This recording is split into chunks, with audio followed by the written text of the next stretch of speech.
Nós vamos abrir nossas Bíblias na segunda carta de Paulo aos Coríntios.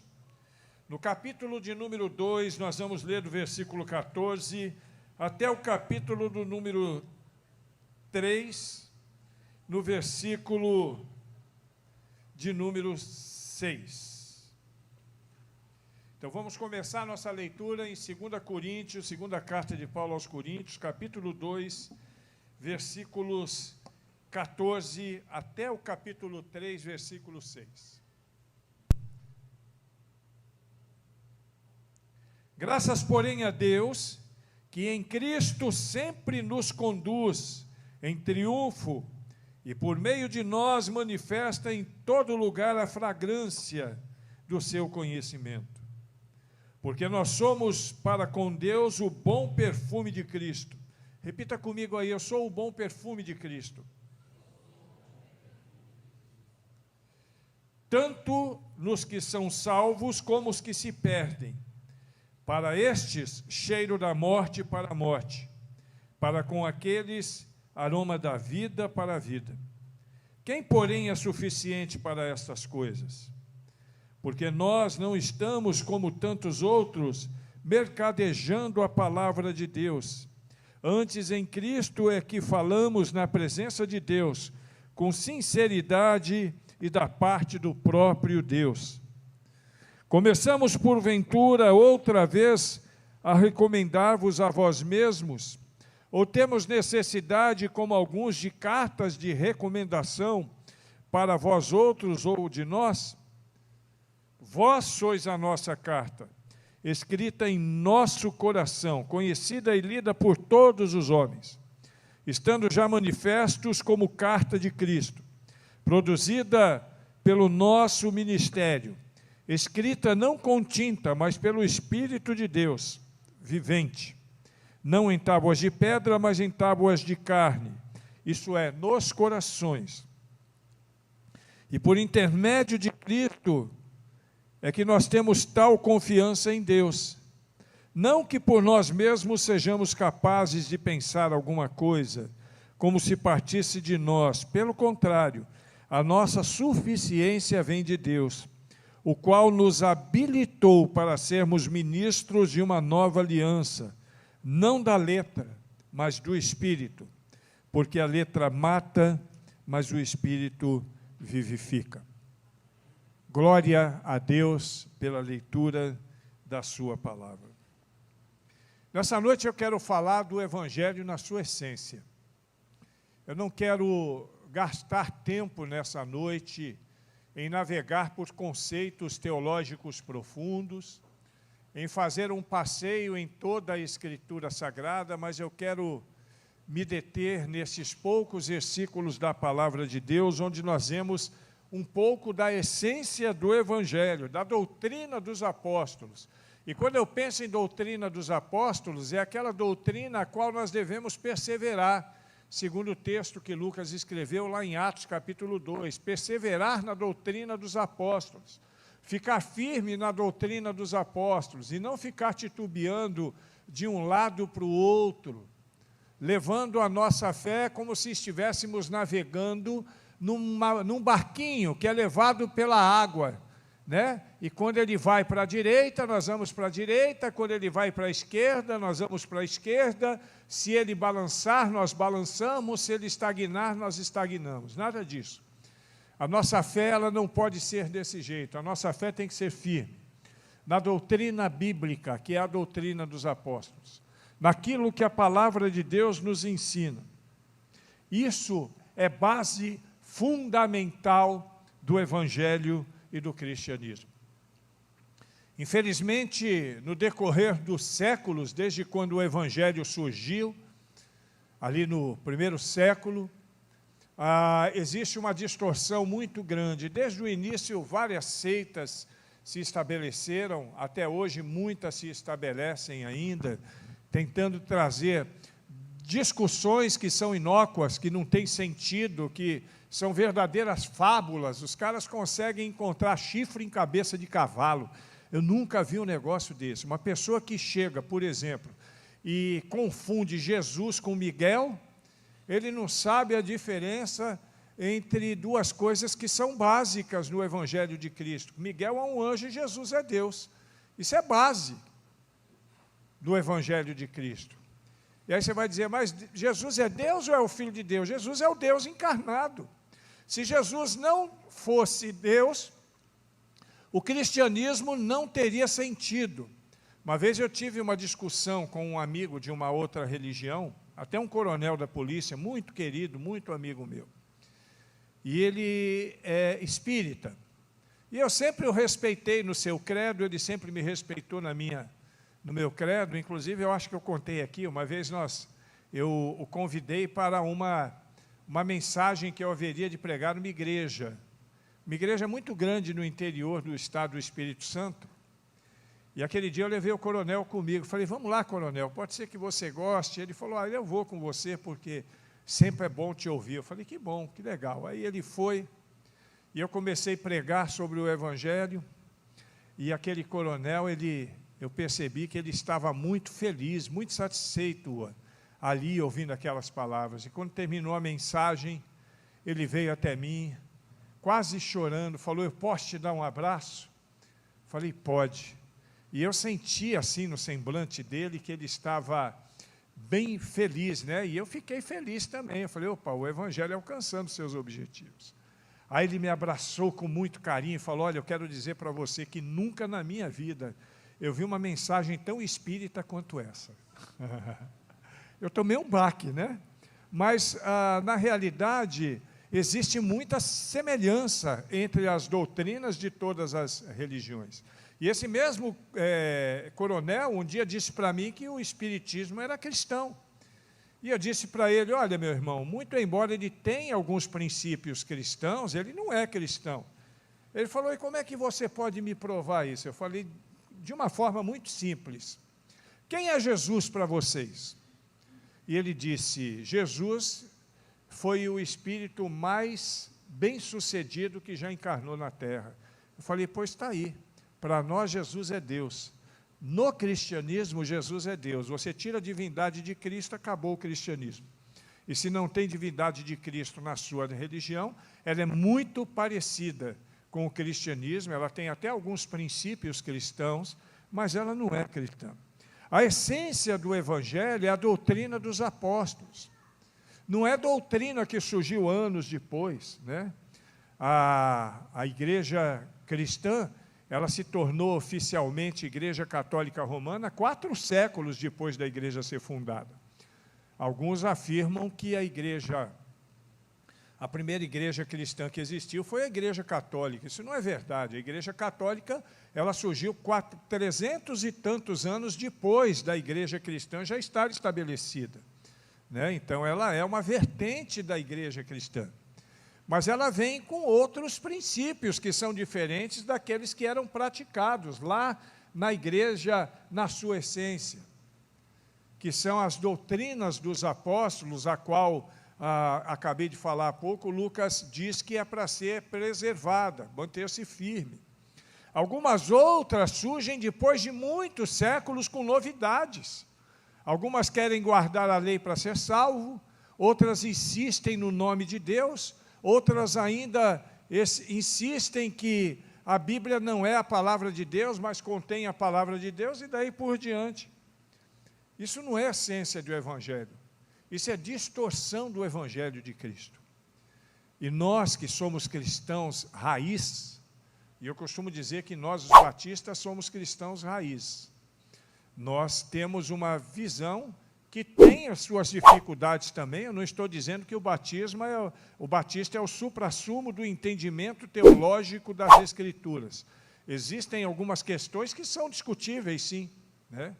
Mas se alguém me perguntar por que eu sou batista, eu vou dizer que, na minha opinião, dentre as muitas denominações que existem, é a que mais se aproxima do Evangelho. É a minha opinião, né? E respeito a opinião de outros também. Amo muitas igrejas, me converti na Assembleia de Deus, onde fiquei 5 anos, e tive muitas experiências com outras igrejas também, mas aqui eu me sinto em casa. Mas aqui eu não estou falando agora de doutrina batista, de doutrina assembleana, de doutrina católica, mas de doutrina bíblica. Essência do Evangelho, é onde eu quero ir aqui. Aqui eu não estou indo depois que a igreja se dividiu, mas na essência da igreja, no nascimento da igreja. A igreja de Corinto é uma das primeiras igrejas estabelecidas, lá depois do início da igreja, que nós lemos em Atos capítulo 2. Era uma igreja cheia de problemas.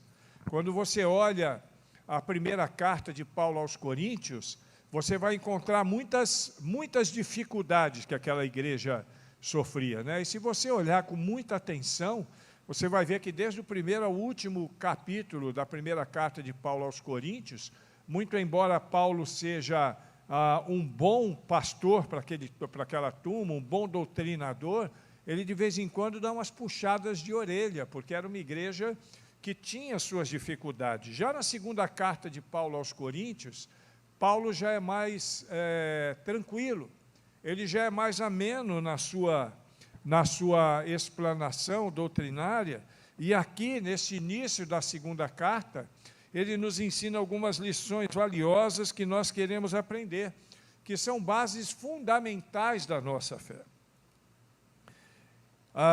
Ele está falando aqui, a partir do texto que nós lemos, a partir do versículo que nós lemos, da vitória de Cristo no ministério apostólico sobre a questão da lei que prevalecia até então. Aqui nós entendemos que está havendo uma transição. Muitas pessoas que estão se convertendo, na maioria das pessoas que estão se convertendo ali, são judeus. Pessoas que durante toda a sua vida viveram o judaísmo. Pessoas que frequentavam sinagoga, que guardavam ou que buscavam guardar a lei de Moisés. Dentre eles o próprio Jesus. Jesus nunca foi crente. Jesus sempre foi judeu, né? Ele nasceu no berço judaico e morreu como judeu. Mas ele traz uma nova perspectiva a respeito do amor de Deus por nós, rompendo com aquela perspectiva judaica, da guarda da lei. Ali os judeus, eles procuravam guardar a lei para que pudessem ser salvos. Era essa a perspectiva judaica, ainda hoje é. Eles buscam guardar a lei. Eles ainda esperam por um Messias, porque eles não reconheceram em Jesus o Messias que eles esperam há tantos séculos. Eles esperam um Messias que seja talvez um guerreiro, que a exemplo de Moisés possa ter poder de luta mesmo, de brigar ali, como Josué, como Caleb, como aquela turma. Mas Jesus veio com uma outra visão. Jesus veio com a visão que já havia sido planejada por Deus, por Ele, inclusive, desde o início, desde antes do início dos séculos.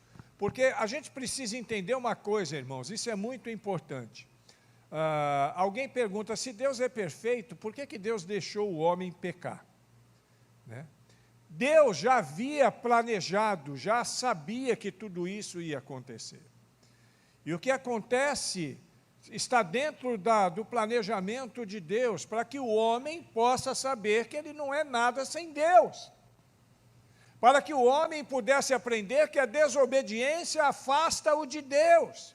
Foi isso que aconteceu com Adão, com Eva, eles foram afastados de Deus, por causa da desobediência. Eles deram uma brecha e o diabo enfiou uma cunha neles. E através desta cunha, rasgou o coração deles e trouxe para dentro deles o pecado que os afastou de Deus. Só que Deus, no seu amor, na sua graça, na sua misericórdia, sabendo que isso iria acontecer, Ele já planejou a vinda de Jesus Cristo, Deus encarnado. É por isso que em Gênesis, lá no comecinho do Velho Testamento, Gênesis 3, capítulo 3, versículo 15, nós já vemos a primeira profecia a respeito da vinda de Jesus, né? Aquele que haveria de nascer de mulher para pisar na cabeça do serpente. Esse é Jesus. Esse é Jesus. E Paulo agora está mostrando, na implantação das igrejas, as igrejas que ele tanto perseguiu, ele está tentando mostrar agora essa diferença entre a perspectiva judaica e a perspectiva cristã. O que Cristo veio fazer?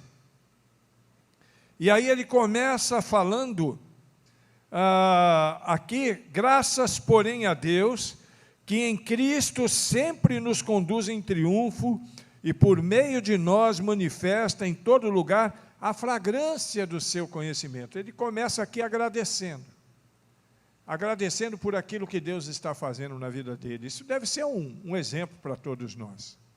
Nós devemos ser gratos por aquilo que Deus faz na minha vida, na sua vida, na nossa vida. Eu sempre agradeço a Deus, principalmente eu, que vim dos porões do inferno, né? Como eu agradeço a Deus pelo fato dele ter me transformado num ministro. E eu não sou melhor do que ninguém por ser ministro de Deus, não. Aliás, todos nós somos ministros, né? Cada um de nós tem o seu próprio ministério, e eu agradeço a Deus por isso. Eu, todos os dias, como Paulo, agradeço a Deus e quero ser essa flagrância do conhecimento de Cristo, que ele fala no versículo 15, porque nós somos para com Deus o bom perfume de Cristo, tanto para os que são salvos, para os que se perdem. Ele aqui está falando de testemunho. Nós precisamos, ele vai falar de novo disso mais adiante, ali no capítulo 3, nós vamos ler daqui a pouquinho. Nós somos a flagrância de Cristo, significa que quando as pessoas nos veem, quando as pessoas se relacionam conosco, elas precisam sentir a presença de Deus através da nossa vida. É isso que significa a fragrância de Cristo. Não é o que pensam alguns malucos, né? Eu conheci uma senhora que ela insistia que não podia usar sequer desodorante. E alguém perguntou por quê? Ela falou para não tirar o cheiro de Cristo, né? Não é desse tipo de cheiro que nós estamos nos referindo. Isso aqui é uma analogia, para nós entendermos. A fragrância de Cristo significa o seguinte: quando a Rai chega perto de mim, eu já sei que a Rai está perto de mim, por causa do cheiro do perfume que ela exala. Eu já conheço, e ela também deve conhecer, se bem que comigo é mais difícil, porque eu uso vários, né? Então, mas ela já conhece alguns deles. Nós exalarmos a fragrância de Cristo significa que quando as pessoas se aproximarem de nós, elas vão perceber que nós somos cristãos, às vezes sem nós abrirmos a boca, sabia disso? Claro que tem crente mal encarado, né? Tem crente que se não abrir a boca, ninguém sabe que é crente, porque é mal encarado, mas às vezes é porque o bichinho é feio mesmo. Às vezes ele é mal encarado, mas ele é uma bênção, é dos mais mansos que existe. Eu já conheci vários assim. Mas as pessoas precisam conhecer a fragrância de Cristo através das nossas atitudes, através do nosso comportamento. Hoje de manhã eu falei, se você não veio, você pode assistir no site, está lá no site, né? Reformando a nossa casa espiritual para o ano de 2024. Já está no site, nos vídeos, está em destaque, é o primeiro vídeo. As pessoas precisam olhar para nós e saber, ver através da nossa vida, que nós somos de Deus, que nós pertencemos a Cristo. E para isso, para exalar o perfume de Cristo, você precisa se relacionar muito próximo a Ele. Ele não usa perfume spray. E nem você vai encontrar o perfume de Cristo dentro de qualquer frasquinho. Você vai exalar o perfume de Cristo quando você abraçá-lo, quando você caminhar com Ele, quando Ele for presente na sua vida, porque aí então você vai viver como Cristo, você vai andar como Cristo. As pessoas vão olhar para você e vão saber que você é cristão. E Paulo, ele fazia exatamente isso, e nós estamos falando aqui de um dos maiores perseguidores da igreja cristã que existiu, naquele começo da igreja cristã. Ele era um ferrenho perseguidor da igreja de Cristo, mas se converteu. Jesus o alcançou. E quando Jesus alcançou a Paulo, ele passou a viver uma nova vida, uma vida essencialmente cristã. E as pessoas olhavam para Paulo, aqueles que o temiam agora o adoravam, o amavam, adorar no sentido de amar, viu? Para ninguém falar que eu estou pregando aqui idolatria a São Paulo, não é isso que eu estou falando, não. Adoravam no sentido de amar, as pessoas o amavam, porque todas as palavras de Paulo exalavam o bom perfume de Cristo. Todos os lugares por onde Paulo andava, ele deixava o seu legado, ele deixava as suas marcas. É isso que nós precisamos fazer, irmãos. Aquela orientação e essas palavras introdutórias de Paulo àquela igreja, e mais adiante ele vai falar daquilo que ele está falando de si mesmo, para se aplicar à igreja, se aplica a cada um de nós. Será que quando as pessoas caminham ao seu lado, elas percebem que você é de Cristo?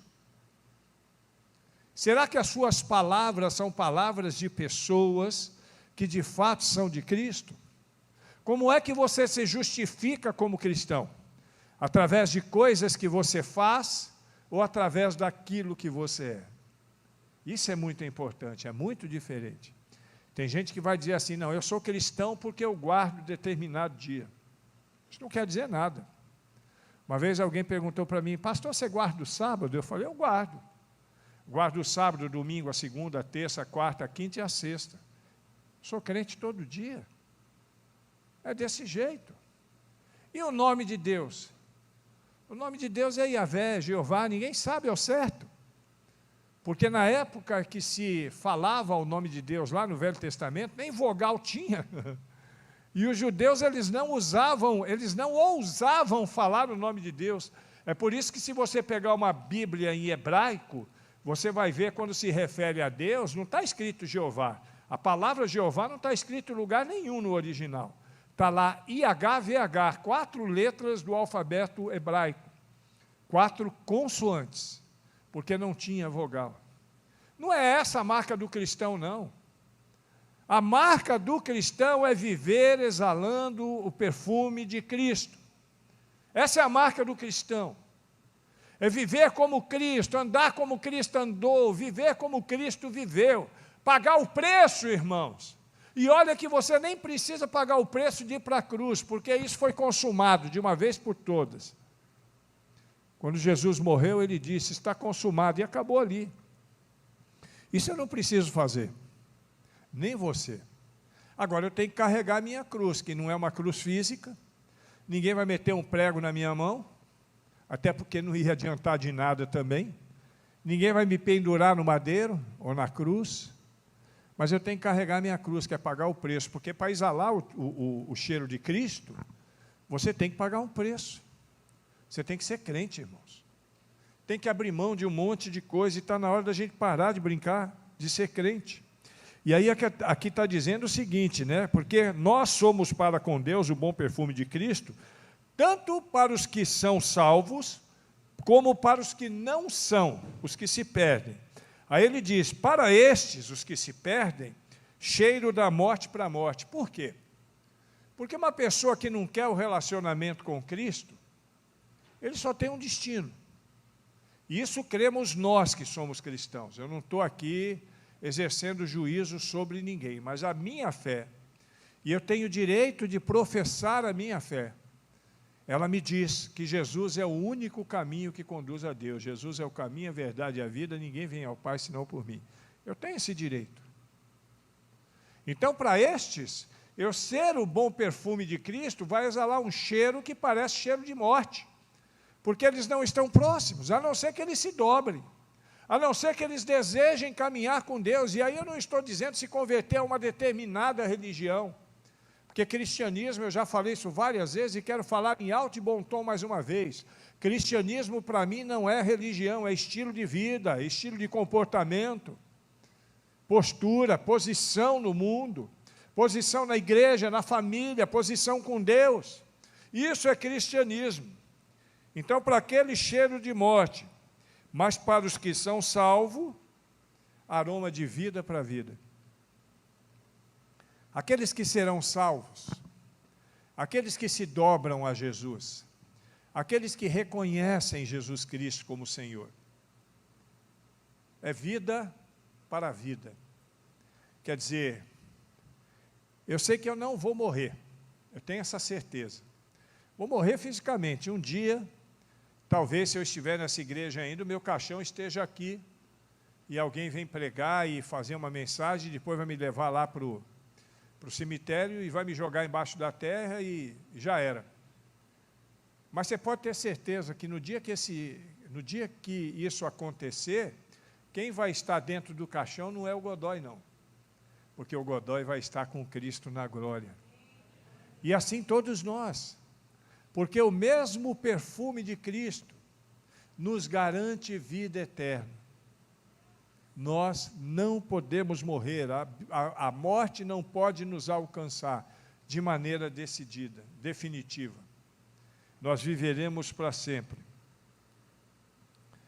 E aí ainda Paulo fala assim, porque nós não estamos como tantos outros, mercadejando a palavra de Deus.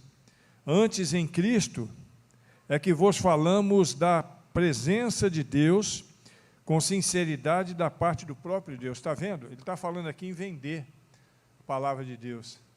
Isso é uma coisa que para nós aqui é comum, né? É só você ligar a internet aí, navegar no YouTube, você vai ver uma coisa mais absurda do que a outra.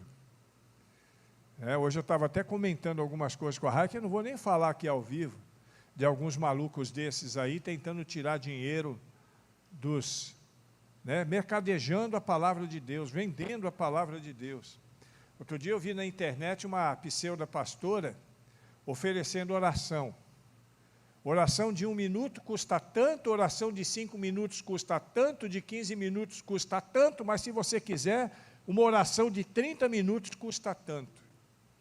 Absurdo, mas existe. Tem outro que está fazendo uma campanha agora para levantar, como é que é? 120 mil doadores com 10 mil reais cada um. Segundo ele, para dar comida para os pobres. Só que ele não conhece o bicho para saber que isso é conversa fiada, né? Você entende isso, irmãos? Para nós aqui hoje é comum, mas eu quero dizer para você que no tempo de Paulo já tinha isso também. Quando a igreja surgiu, já surgiram essas artimanhas também. Os mercadores da fé.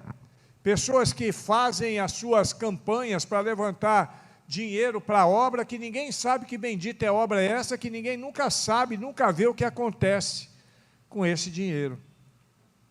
Paulo está dizendo que não é igual a eles, não. Eu não sou igual a eles, não. Aqui é Deus falando através de mim, para a glória de Deus, da parte do próprio Deus. Isso é a palavra de Deus. Que tipo de crente você é? Graças a Deus, nós somos homens e mulheres que prezamos pela boa palavra de Deus. Tem milhares, milhões de igrejas nesse momento cultuando a Deus. Agora você pode ter certeza, as que estão mais cheias não são aquelas que pregam a palavra na essência, não. As que estão mais cheias são aquelas que têm mercadores, a maioria delas, vendendo bênçãos, a preços módicos, a preços exorbitantes, às vezes, no dinheiro, no cartão ou no Pix, no débito ou no crédito, do jeito que a pessoa quiser. E isso é triste, porque isso traz vergonha para o Evangelho de Cristo. Sabe por quê? Porque quando as pessoas olham para nós, e nós nos identificamos como cristãos, para ela não tem diferença. É tudo um pacote só. É tudo um pacote só. E isso faz o quê? Com que pessoas se afastem do Evangelho. Quem é que tem um pouquinho a mais de inteligência que vai se submeter a coisas como algumas dessas que eu falei agora? Pagar tanto para uma oração de 15 minutos. É só ter um pouquinho a mais de inteligência para ver que isso é absurdo. Né? De graça recebeis, de graça dais. Esse é o princípio bíblico. O dia que eu quiser cobrar de vocês para orar por vocês, ou qualquer coisa dessa natureza, me bota para correr, a pauladas, porque eu serei um cão raivoso. E são estes que a Bíblia chama de cão, viu? São estes que a Bíblia chama de cães. Aí ele começa a mostrar aqui, e agora nós vamos para a parte mais importante da nossa prédica de hoje. A excelência do ministério da nova aliança. Começamos, porventura, outra vez a recomendar-vos a nós mesmos, ou temos necessidade, como alguns, de cartas de recomendação para vós outros? Versículo 2 do capítulo 3. Vós sois a nossa carta, escrita em nosso coração, conhecida e lida por todos os homens. O que é uma carta? Uma carta leva uma mensagem. Quando Paulo fala, vocês são a nossa carta, Paulo está falando o seguinte, as pessoas, quando olharem para você, quando leem você, vão perceber que você é de Deus. Porque o que você transmite é a essência do Evangelho de Cristo. É isso que Deus espera de nós. Agora, será que é só de um pastor, de um missionário ou de um líder de ministério? Não, de toda a igreja. Nós temos que ser a essência da palavra de Deus. Nós temos que ser cartas escritas, e aí Paulo vai dizer aqui, escrita não com tinta, mas pelo Espírito de Deus. Não em tábuas de pedra, mas em tábuas de carne, isso é, nos nossos corações. E aqui o que ele está fazendo é uma distinção da velha aliança e da nova aliança. Qual é essa carta que é escrita em pedras? Velho Testamento, ou a lei que foi dada a Moisés. E qual o problema da lei, pastor? Eu não sou mais obrigado a viver a lei? Claro que sim, a lei ela tem princípios que são importantes. Eu não sei se você sabe, mas quase todas as legislações no mundo tiveram uma base de sua escrita na palavra de Deus. Quase toda. Claro que alguns países do Oriente, né, eles têm a sua base, por exemplo, no Alcorão. Mas dentro do mundo ocidental, provavelmente, todos os juristas, né, ou todos os legisladores utilizaram a palavra de Deus como princípios. Então, é claro que a lei escrita nas tábuas de pedras são boas, mas são princípios. Eu não vou ser salvo porque eu guardo a lei, não. Sabe por quê? Tem gente que fala assim, a nossa igreja é a única que vai ser salva porque só nós é que guardamos a lei, e se refere a 10 mandamentos. Deixa eu dizer uma coisa para você, no Velho Testamento, além dos 10 mandamentos, tem mais 613. São 623 mandamentos. E no livro de Tiago está escrito o seguinte, se alguém tropeçar num único ponto da lei, tornou-se culpado de tudo. Então, para você dizer que vai ser salvo pela lei, você tem que guardar toda a lei. E ninguém guarda, nem aqueles que dizem que guardam, mesmo que nós considerássemos só os 10 mandamentos. Porque dentro dos 10 mandamentos, o desdobramento, né, ou a forma que ela deve ser aplicada, segundo a Bíblia, ninguém guarda, ninguém aqui guarda. Talvez os judeus, até os judeus hoje já têm as suas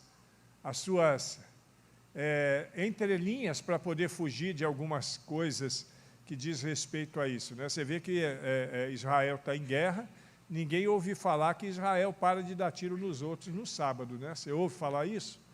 Porque não existe isso, ele continua dando tiro no sábado. Então ele vai encontrar nas entrelinhas uma forma de burlar essa lei. Mas a lei que Paulo está falando aqui não é essa escrita em tábua de pedra, não é a lei de Moisés, não é aquela lei que se resume nos 623 mandamentos que o homem precisava guardar para ser salvo, mas é a lei que foi escrita no nosso coração por Deus, através do Espírito Santo, em tábuas de carne do nosso coração. O que significa isso? Que os princípios são mais valiosos do que as regras. Por exemplo, vou dar um exemplo prático disso, não matarás. Isso é uma regra. Lá do Velho Testamento, é um dos mandamentos da lei do Senhor, não matarás. Para nós, não se aplica a regra, mas se aplica o princípio, não matarás. Eu continuo vivendo o princípio. Qual é a diferença da regra com o princípio? A regra, eu sou obrigado a fazer porque está escrito. O princípio, eu não faço porque eu amo. Porque eu amo. Eu não vou matar ninguém, eu amo semelhante, como é que eu vou matar alguém? Paulo, quando se converteu, ele tinha na sua vida pregressa, aí, se levantasse, cadê o Rick? Está aí? Se levantasse a capivara dele, ia dar umas brabinhas por ali, né? Mas quando ele se converteu, isso tudo ficou para trás. Foi igual eu, igual qualquer outra pessoa. Aí a gente não dá mais tiro em ninguém, não dá facada em ninguém, Paulo não apedreja mais ninguém. Por quê? Porque agora o amor prevalece. Mais importante é o amor. Ele mesmo falando aos Coríntios, na carta anterior, ele fala sobre isso, né? Ainda que eu tivesse tudo de bom nessa vida, se não tivesse amor, eu seria nada. Como o sino que bate, né? Sem sentido nenhum, só faz barulho e depois acabou. Então nós somos a carta escrita por Deus. As pessoas têm que olhar para a nossa vida, irmãos, e lerem em nós o Evangelho de Cristo. Mesmo que não seja efetivamente através de um versículo. Claro que o Evangelho de Cristo está contido na palavra de Deus. Mas eu gosto muito de uma fala de Francisco de Assis que diz assim: prega o Evangelho, se necessário, use palavras. Às vezes nós pregamos o Evangelho com o nosso comportamento. É o perfume de Cristo e a carta que foi escrita pelo Espírito Santo no nosso coração. Às vezes nós pregamos o Evangelho de Cristo porque nós vivemos o Evangelho de Cristo. E não adianta você querer pregar o Evangelho de Cristo se você não vive o Evangelho de Cristo. Eu já vi muito testemunho assim, de pessoas dizendo: quem? Fulano é crente? É nada. Ele pode até frequentar a igreja, mas você sabe o que ele faz por aí? E aí eu procuro sempre me desvirtuar, porque não me interessa isso que vem em forma de fofoca, né? É por isso que quando alguém vem me falar sobre alguma pessoa, seja ela quem for, eu sempre pergunto o seguinte, eu tenho feito isso: isso que você está me falando, você pode falar na frente dela?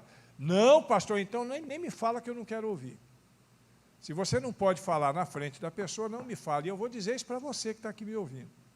Nós somos uma igreja. Se tem alguma coisa para falar de alguém, só fale para mim se você estiver disposto a falar na frente da pessoa. Porque se falar para mim, eu vou até a pessoa e vou falar com ela. A não ser assuntos que são discutidos dentro do nosso colegiado, né? Corpo diaconal e etc. Aí é outra coisa, porque aí não é para fofoca. Aí é para cura, para restauração. Nós somos a carta escrita por Deus, não em tábuas de pedra, mas em tábuas de carne no nosso coração. E é por intermédio de Cristo que temos tal confiança em Deus. O que ele está dizendo aqui é o seguinte: olha, filho,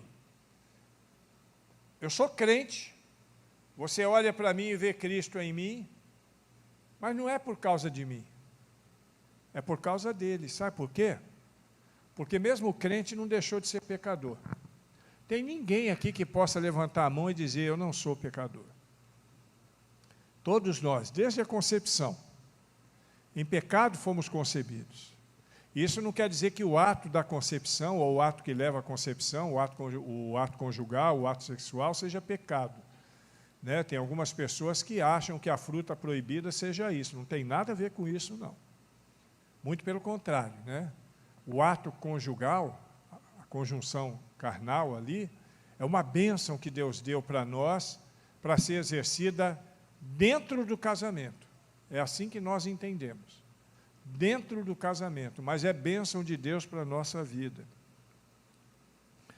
Mas nós precisamos entender que nós não somos justos o suficiente para exalar o perfume de Cristo, ou para ser uma carta aberta ao mundo, se depender de nós mesmos.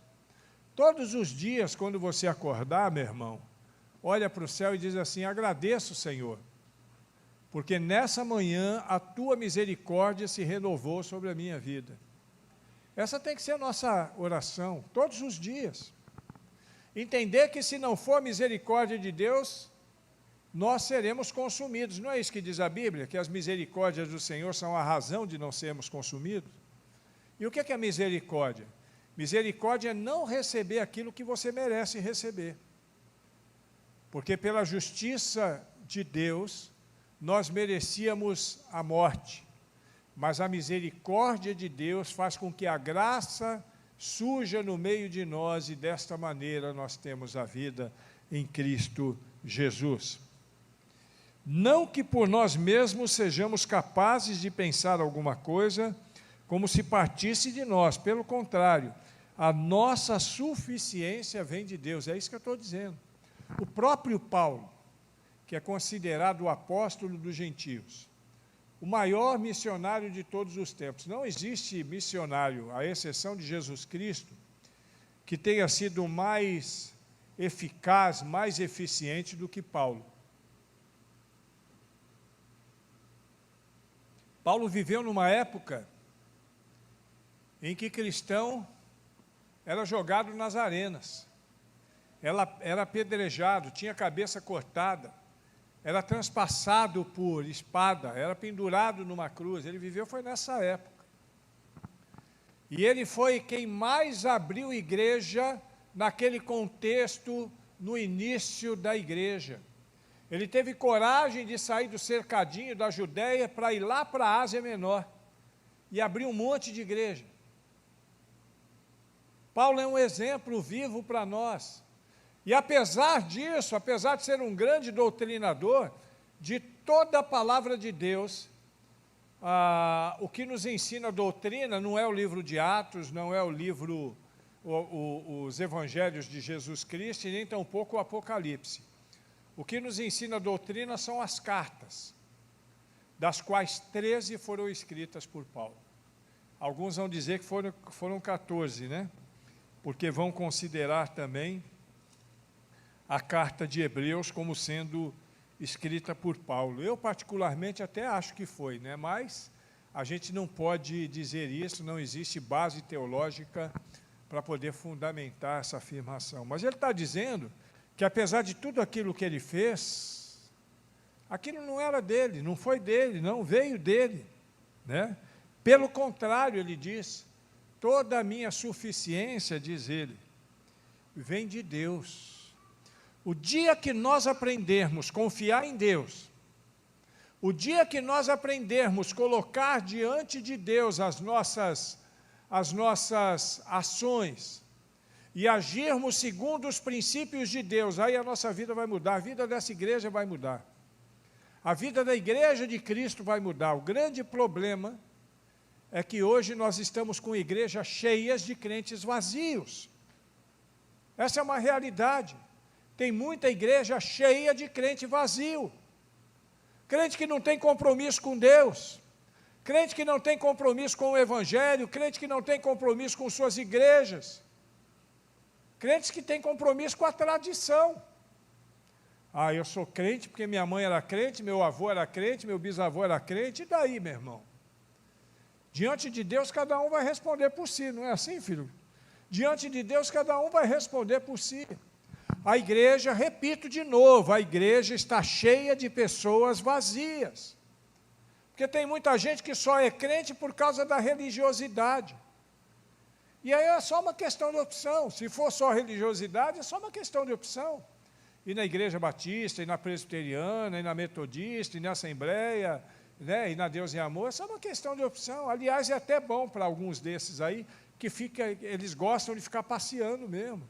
Agora, nós precisamos deixar o Espírito Santo encher a nossa vida e viver como pessoas cheias do Espírito Santo. E estar cheio do Espírito Santo não é virar cambalhota na igreja, não. Não é gritar na igreja. Não é ficar rodando igual um peão, aquele roda-peão que a gente vê por aí. Isso não é estar cheio do Espírito Santo. Eu não quero nem arriscar do que essas pessoas estão cheias. Eu não quero nem pensar sobre isso. Mas estar cheio do Espírito Santo é viver para a glória de Deus. Exalar o bom perfume de Cristo. Ser uma carta escrita ao povo, não pelas mãos de Moisés, mas pelas mãos de Deus. Não em pedras, mas nos nossos corações.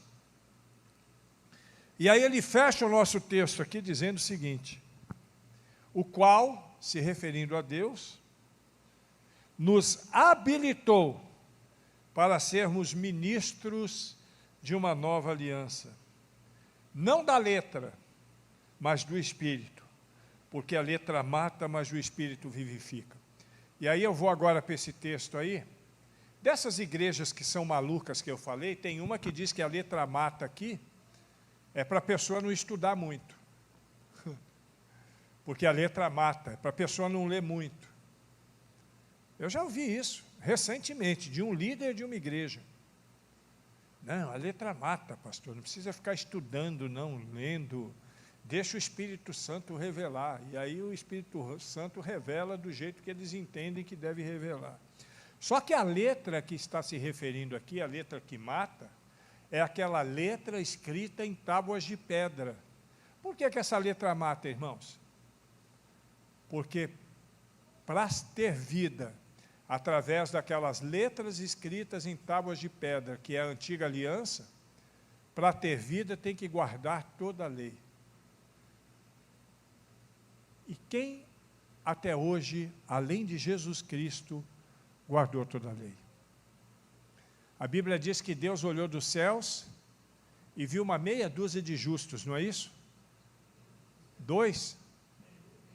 Nenhum. Você sabe por quê? Porque pela lei todos seriam mortos, e é por isso que ele está falando aqui, ó. É o ministério da morte cravado com letras em pedras, no versículo 7. E aí ele ainda fala o seguinte, olha, se esse ministério, que era da morte, que foi revelado a Moisés, trouxe uma glória tão grande que as pessoas não podiam nem olhar para o rosto de Moisés, imagina ainda como maior glória é o ministério do Espírito.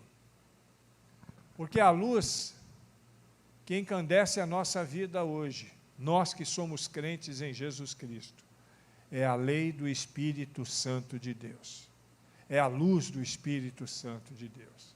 A lei escrita em nossos corações. A diferença é que são princípios.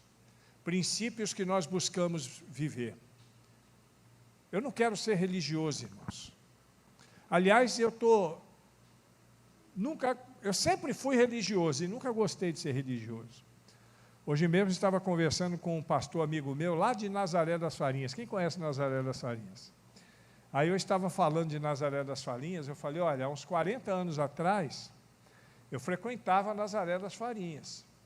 Mas você sabe por que eu ia em Nazaré das Farinhas? Por causa de um macumbeiro famoso aqui da Bahia com quem eu me relacionava. Eu era religioso. E eu gostava da religião. Quando criança, frequentei outras religiões também. Hoje eu não gosto muito de religião, não. Eu gosto do cristianismo. Porque cristianismo não é religião, é estilo de vida. Ele nos dá liberdade. Viu, Pedrão? O cristianismo nos dá liberdade. Para a gente viver sem medo, sem temor. Tem gente que vai para a igreja com medo de ir para o inferno. Então não é crente por amor a Deus, é crente por medo de Deus. A lei que nos liberta é a lei da graça. E eu não estou falando besteira, não. Como assim? Ou é lei ou é graça. É a lei da graça. Por que lei da graça? Porque ela se cumpre na graça de Cristo, que cumpriu a lei no nosso lugar, que morreu na cruz, que nos garante vida e que nos garante vida em abundância. Pior que eu estava com a mensagem aqui, acabei ficando aqui, eu nem fui para a mensagem aqui. Mas eu acredito que o que Deus tem para nos falar é exatamente isso. Que é muito parecido com o que está aqui, inclusive. Porque emana da palavra de Deus. Meu irmão, em nome de Jesus Cristo, exale o perfume de Cristo.